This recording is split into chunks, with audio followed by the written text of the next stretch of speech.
Litz, serving her fourth term as a Lebanon County Commissioner. She has served as President and Chair of the County Commissioners Association of Pennsylvania. She also owns a small business, is a conservationist who served for 25 years as President of the Swatara Watershed Association.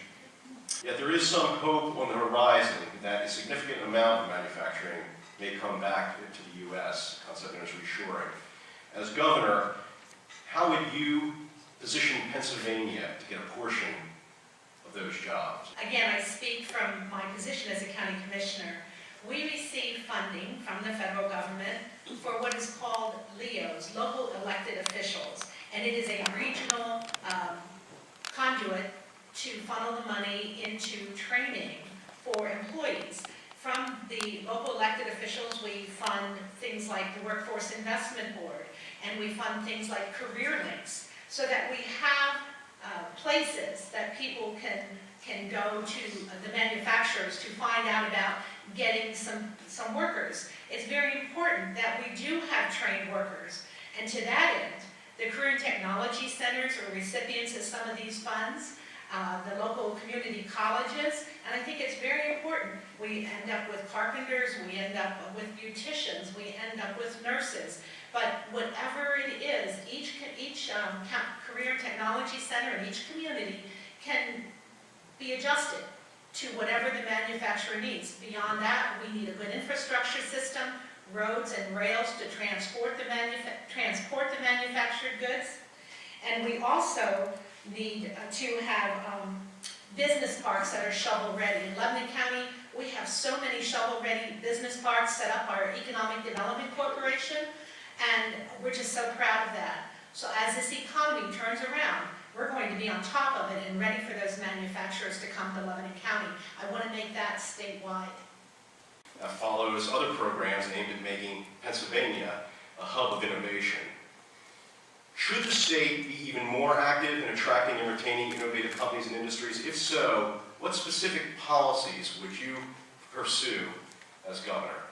I'm quite comfortable that our state system can be improved. There's always room for improvement, and I would look for innovative ways to do that. If a private company can do it, there's no reason the government can't. As a county commissioner, part of our duty is to treat drug and alcohol addiction.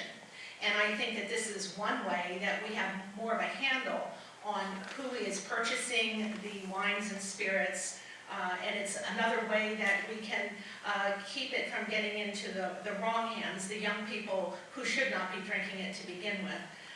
I think that the controls are there, and it's a way to move forward. And not redeemed. If you have insurance policies that have not been claimed, there's so many reasons that you're supposed to turn back money. But what ends up happening is Delaware, our friends there, are pretty smart. They're pretty shrewd. And so I'm going to tell you why we should close that loophole from a business perspective. In my humble opinion, what we have going on here is that they can go back 32 years and assess penalties and fines if someone has not turned things over. And it's a little harder to monitor because you have crossing state lines. And so if that money has not been turned over, could have been an accident.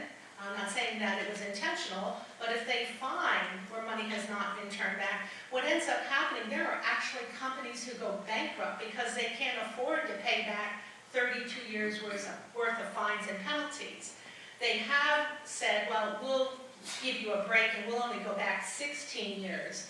So in the reading that I've done, I've learned that this Delaware loophole is lucrative for Delaware, but not really for Pennsylvania companies. And if you're listening, check it out for yourself. Don't take my word for it.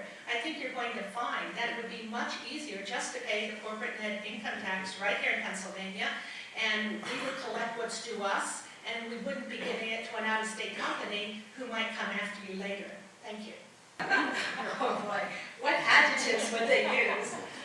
Probably, I don't know that it's an adjective, but the Energizer Bunny is what comes to mind. I just keep going, and I enjoy people, I enjoy life, I enjoy learning, and that really describes me. I enjoy my children, I enjoy my grandchildren. You know, we do things together. It's a great life, and I'm very proud to be part of the ride and humbled to be in this arena. Thank you. Thank you. Look at the incentive program. programs that are out there, the Keystone Opportunity Zones, like they're called causes for short, or LERTAs. These are common incentives that are applied to businesses today. At the county level, again, they will come to us and ask for these tax incentives. And they also have to go to the municipality as well as the school district. One or all of them can choose to support it or not. And what's interesting is that here we are struggling to improve our infrastructure, and the businesses, even though they're getting a real estate tax break, are helping to improve infrastructure. They're putting in turn lanes on the roads, and they're improving the water and sewer, those kinds of things.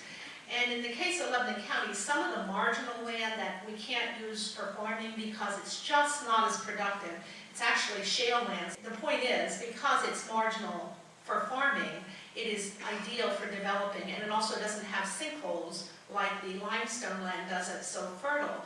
So there are reasons, and I think each community, each county should set up what standards they want to honor when issuing these tax incentives, but they should be applied uniformly across their county and not given to one and not another. There should be standards set and followed. As someone who's owned and operated an auto body shop, do you find click and clap on NPR's Car Talk amusing or no? Sorry. I'm kidding, that's not my question. But you should listen. All right. You complained about being excluded from a couple of these candidate forums, and we're happy to have all announced candidates here. However, the campaign finance reports that were submitted on Friday show that your campaign has raised less than $5,000. Now, of course, ideas and experience matter a lot, but voters may ask, is your candidacy viable? Can you make a go of this? Absolutely. This is a grassroots campaign, and we do a lot of things ourselves. We do it with volunteers. As I said, we create our own website, we do our own social media presence, but I have been to every one of our 67 counties. My sister travels with me, and we have just a wonderful time. We're doing sightseeing and visiting all the sites and interacting with people on the ground. You know, we're not in, we're in touch is what I'm trying to say. And it's up to the people to decide this election. It's not up to a select few. So that is my contention, that we should all be included if we're qualified, which means we're 18 years old, we're registered to vote, we have life experiences that relate to other people. I have been a county commissioner for 15 years. I have owned and operated an auto body shop and a small commercial rental place, and I've been involved in our environment.